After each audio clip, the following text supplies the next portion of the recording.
Hi everyone and welcome back to my channel. Today I'm just going to be doing a quick wrap up of what I've read in the month of August, and when I say quick I mean I really did not read that much.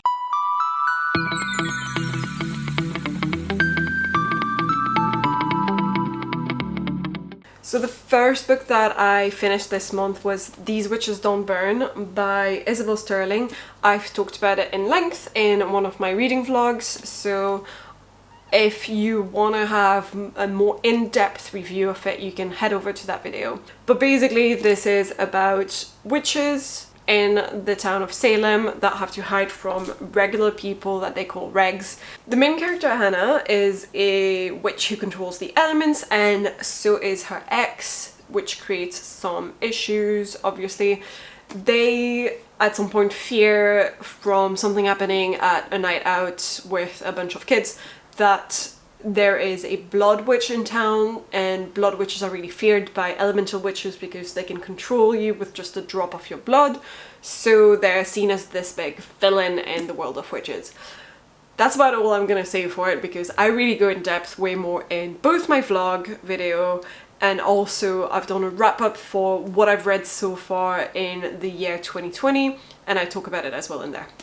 I would also add that I think I rated it around 3 stars. That's kind of how I feel about the book in general. The next book that I read was Humble Pie by Matt Parker, a comedy of math errors. So this book is a non-fiction book talking about all sorts of mistakes that have been made in the world and the history of the world involving math and statistics and stuff like that. There are good stuff in the book, like more human stories with things like the chances of getting married to someone who you were in the same picture with when you were 5 years old and stuff like that. Just random things in the book that I really enjoyed and I still remember now, and that kind of stuck with me. But overall it was not all good, and there were a lot of boring passages as well, and I kind of felt like some of it felt more for true passionate people about math rather than just the average Joe and someone like me who kind of sucked at math in high school and was just hoping for a bit more vulgarization in the book. So it was good, but I still rated it around 3 stars as well, because I just didn't enjoy every chapter of it, and there were some chapters that I just really needed to skip through. Next, I read Twilight by Stephenie Meyer. Obviously, I don't really think I need to summarize it again for you guys, but it is mainly for another video, so I will talk about it way more in depth in that other video. I'm kind of doing a vlog of it as well. And no, it isn't a comparison of Twilight and Midnight Sun, because even though I have bought Midnight Sun, I don't know when I'm gonna get to it, because have you seen the size of this fucking book? It is a murder weapon, and I'm just not ready for it yet. I don't even think I'm gonna get to it in September. Maybe it could be a cool October read, like vampires, whatever. He's not scary, but you know. So yeah. The next book that I read this month was Radio Silence by Alice Oseman, and it was such a great read. I rated it 4 stars. This was a read for the Crusty Book Club that Chanel made for this month. That was the read for it. It was really fun, and I also participated in the live stream. Went there to put a bunch of comments and was so happy whenever she put them up. I don't think that I would rate it 5 stars like the 3 hosts of the live show did, but I did really enjoy it. I didn't expect to enjoy it as much because I never really read contemporary YA novels like this, and this is just a genre that I don't really reach for or enjoy that much, so it was surprising how much I enjoyed this book, and I think it's because the characters were so relatable in so many ways. So just to summarize it, this is the story of Frances, who is, I think, entering her last year of high school, and she is an extremely clever and smart student who has really high grades and everything, but she doesn't really feel like she's got much else going on about her, and she feels like her whole life revolves around her grades and getting herself into, I think it's Cambridge where she wants to go. The only other thing that she has that is kind of a hobby is that she doodles a lot of fan art for this podcast that she listens to on YouTube called Universe City. And Universe City has a host, the person who made the podcast and is basically doing all the voices and everything and the scripts, and the creator of it, called Radio Silence, like the title of the book. So Radio Silence always starts his podcast with, "Hello, I hope somebody is listening."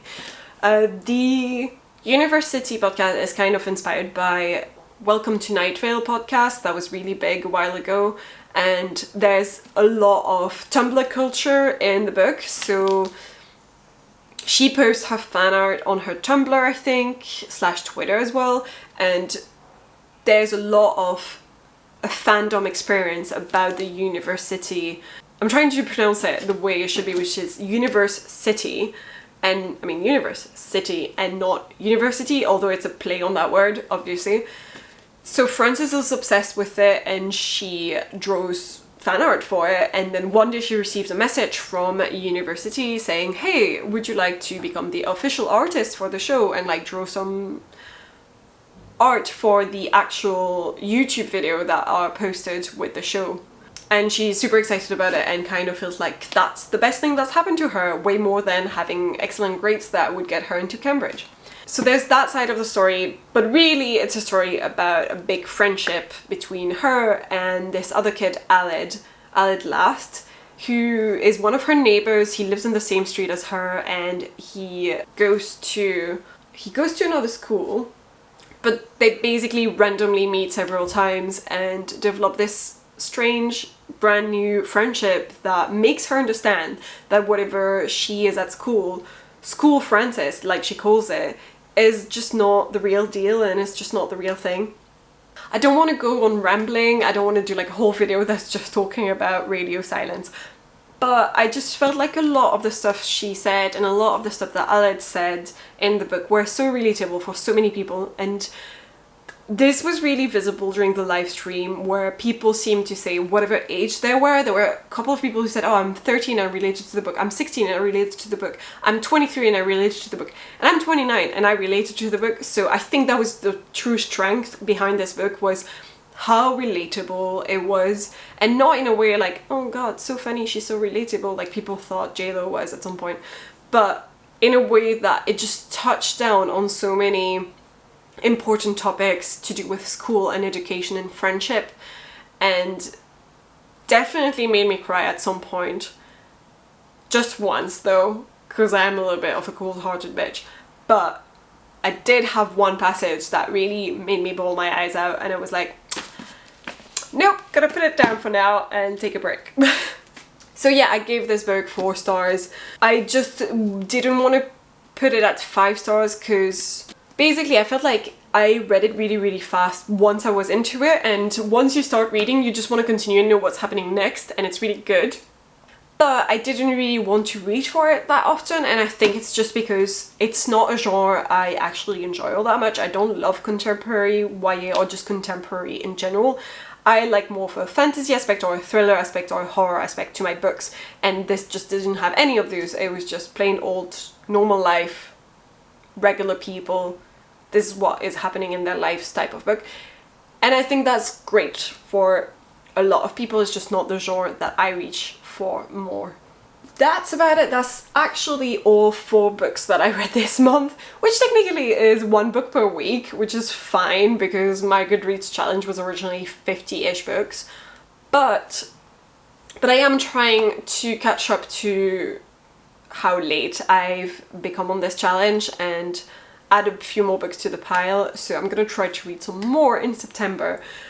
I am currently midway through this book, Halfway to the Grave by Janine Frost, which is also for a video that I'm gonna be doing at some point soon, so I'm not gonna delve too much into it either. It basically is a paranormal romance. It tells the story of Kat, who is a half vampire, half human, and she meets Bones, this fully vampire guy who she originally tries to kill because she's out and about trying to kill a bunch of vampires because she hates them and she hates that she's half vampire, but he convinces to work with her and they can kill higher targets and real bad guys in the vampire world together if they work together. It's not great and I don't love it, and so I'm really struggling with it, and I technically really should have finished it in the month of August because I probably started it like 2 to 3 weeks ago and just have not been able to finish this book. I'm halfway through, which I think is like quite good. But if you can see all the little yellow tabs, basically yellow is what I don't like.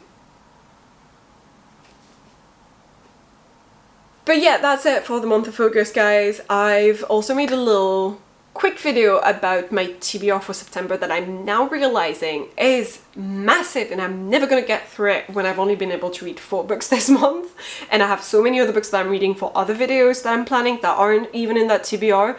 So let's just say it's more of a book haul, and that's probably what I'll title it instead of saying it's a TBR, because it's just a huge pile of books that I'm never gonna get through in just 1 month. That's about it for today. I hope you guys enjoyed this video. Please leave a like if you did and consider subscribing. See you guys later.